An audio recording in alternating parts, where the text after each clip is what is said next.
Cricket ലോകത്തിന്റെ കണ്ണും മനസ്സുമെല്ലാം കൊളംബോയിലേക്ക്.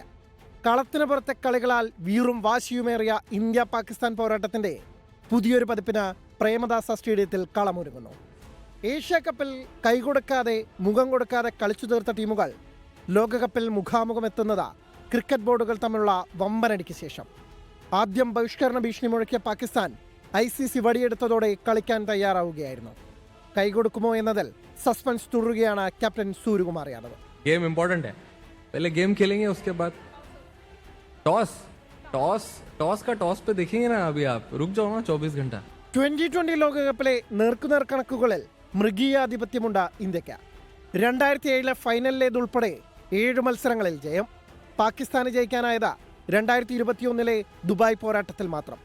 അസുഖം ഭേദമായി കുട്ടി ക്രിക്കറ്റിലെ 1-ാം നമ്പർ ബാറ്റർ അഭിഷേക് ശർമ്മ തിരിച്ചെത്തുന്നത് ഇന്ത്യയുടെ കരുത്തുകൂട്ടം.